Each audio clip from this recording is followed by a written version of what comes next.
Ele é um órfão que conquista a garota mais linda da escola de magia. Eu sou o Tio Rock. Deixe seu comentário e bora lá. Tudo começa no primeiro dia de aula na Academia Arnold. Uma garota sem noção, com um decote exagerado, foi salva de cair pelo protagonista. Ele pediu desculpas, já que era seu primeiro dia, mas assim que perceberam que ele era um aluno transferido, a garota gritou de desgosto e desmaiou ao tocá-lo. Logo depois, um sujeito com cara de quem luta contra seus próprios vícios quase socou o protagonista por achá-lo um fracote. No entanto, quando tentou revidar, uma garota gritou para que parassem. Ela era Amélia Rose, filha da mais poderosa entre as 3 grandes famílias nobres. Depois que Albert foi embora com seus capangas, Amélia parabenizou o protagonista por ser o primeiro plebeu na academia e prometeu que sempre o protegeria. Durante a primeira aula, a raiva de Albert só aumentava por ter um ordinário entre eles, enquanto lembranças das guerras não saíam da mente do protagonista. A professora Gray, sem paciência alguma, jogou um giz nele que explodiu bem na cara do rapaz, mandando-o prestar atenção.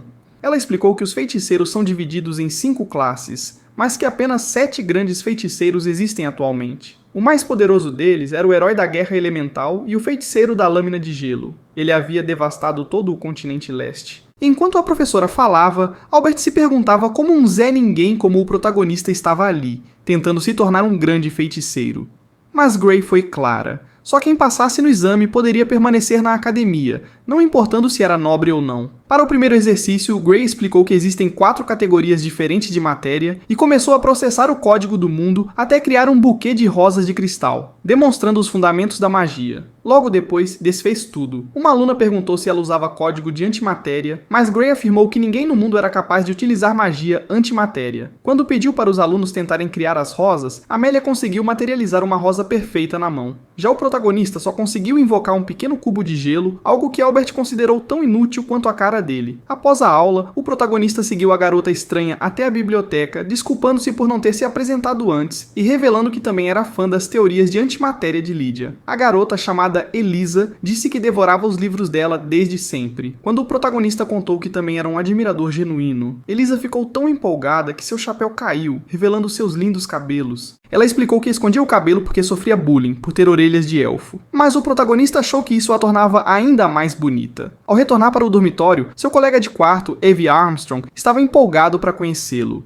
Ele se apresentou, afirmando que não era como os outros nobres arrogantes e que só acreditava em uma coisa: a força. Quando apertaram as mãos, perceberam que tinham muito em comum. Empolgados, tiraram a roupa para comparar os músculos e comemoraram por serem agora parceiros de treino. Na manhã seguinte, enquanto o protagonista corria, quase levantou a saia de uma garota com o vento. Ele voltou para se desculpar por não ter corrido mais rápido, mas ela ficou impressionada com a velocidade dele e se apresentou como Rebecca Bradley. No caminho para a escola, Evie explicou que ela era filha da 2ª família nobre mais influente, mas alertou o protagonista para tomar cuidado tanto com ela quanto com Amélia. Ao chegar na escola para encontrar o diretor, outra garota esbarrou no protagonista, mas essa era diferente das demais. Ele se desculpou e disse que era um prazer conhecer uma dama tão encantadora de tranças. A garota ficou feliz por ele ter notado algo especial nela e se apresentou como Clarice Cleveland, alguém cujo nome o protagonista nunca tinha ouvido.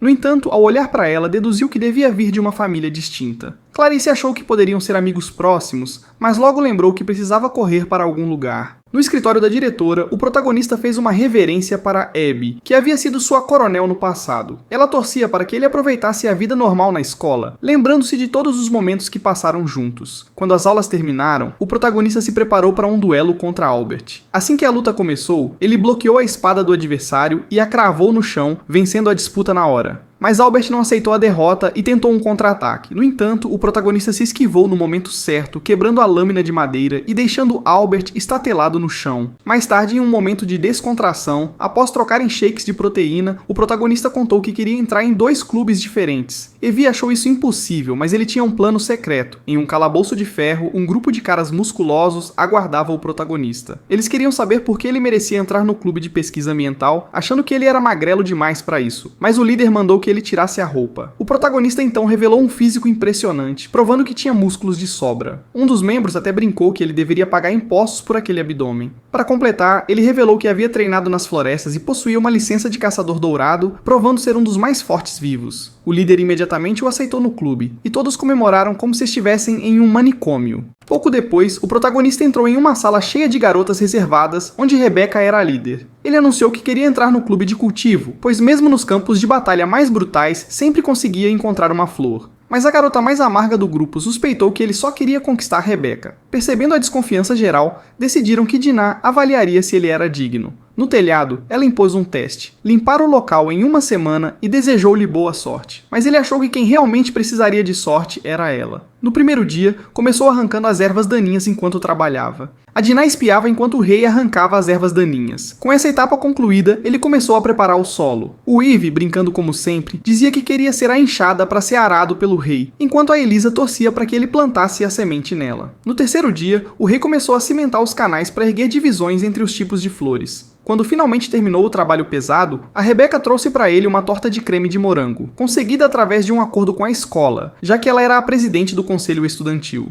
Ouvindo isso, o rei a achou ainda mais impressionante, mas ela, por outro lado, não conseguia parar de olhar para os braços dele e pediu para tocá-los. Quando ele permitiu, ela ficou chocada com o quão fortes e rígidos eram. No quarto dia, o rei finalizou o jardim. Mesmo contrariada, a Dinah teve que admitir que ele havia passado no teste. A Rebecca, então, oficializou sua entrada no clube. No dia seguinte, a professora Gray anunciou que a próxima atividade prática aconteceria na Floresta Sifa, e os alunos deveriam formar grupos de 4 pessoas. A Amélia ficou preocupada com a possibilidade de o rei acabar sozinho, enquanto ele se lembrava do alerta da Abby sobre um possível espião infiltrado na escola. Perdido em pensamentos, ele foi surpreendido pelo Eve pedindo para entrar em seu grupo. Mesmo quando o rei disse que não entendia muito de magia, o Eve garantiu que, com sua força física, ele compensava qualquer falta de habilidade com feitiços. Procurando mais integrantes, o rei convidou a Elisa, brincando que ela era a esponja que ele precisava, já que queria tomar banho com ela. Ela aceitou sem hesitar. Logo depois, Amélia perguntou se ainda havia vaga. O rei respondeu que já contava com ela desde o começo, pegando todos de surpresa, especialmente um veterano que parecia estar saindo da reabilitação. Na floresta, a professora explicou que os alunos precisavam chegar ao centro em até 24 horas, coletando o máximo de selos escondidos em monstros pelo caminho. Assim que a prova começou, o rei e seu grupo avançaram rapidamente mata adentro. Algumas horas depois, um monstro quase partiu a Elisa ao meio. Mas o rei a salvou, e com um único golpe, dividiu a criatura em 2, garantindo seu primeiro selo. Com a chegada da noite, Amélia ficou curiosa sobre onde o rei tinha aprendido a lutar tão bem, principalmente com espadas quebradas. Ele se recordou de que aquela floresta era brincadeira perto dos campos de batalha de onde viera e se perguntou se era certo aproveitar a vida enquanto seus antigos companheiros haviam morrido. Percebendo sua expressão melancólica, ele mentiu, dizendo que estava apenas cansado. Enquanto todos dormiam, ele ficou de vigia, relembrando as palavras de seu mestre.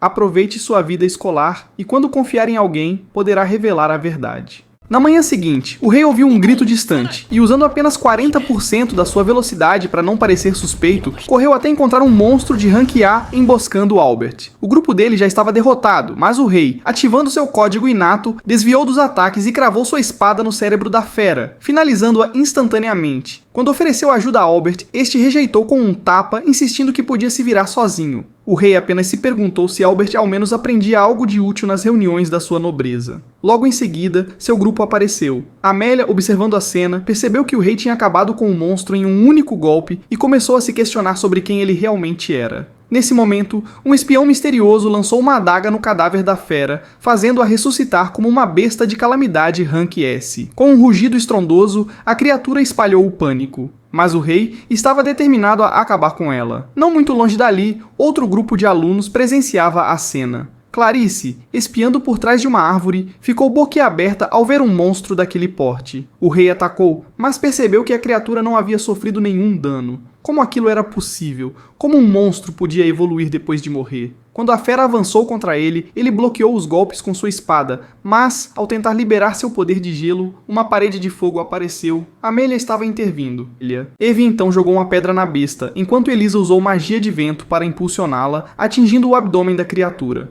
Antes que ela pudesse se recuperar, o rei avançou e cortou a fera ao meio, finalizando-a de vez. O grupo finalmente alcançou o último ponto de controle e coletou o carimbo final. Para comemorar, Amélia pulou em Elisa, agarrando-a animadamente. Enquanto isso, Evie se perguntava se seu treinamento na Floresta Sombria era o motivo de ele conseguir carregar tanta gente nas costas. Quando o concurso terminou, o instrutor anunciou que o grupo deles era o vencedor.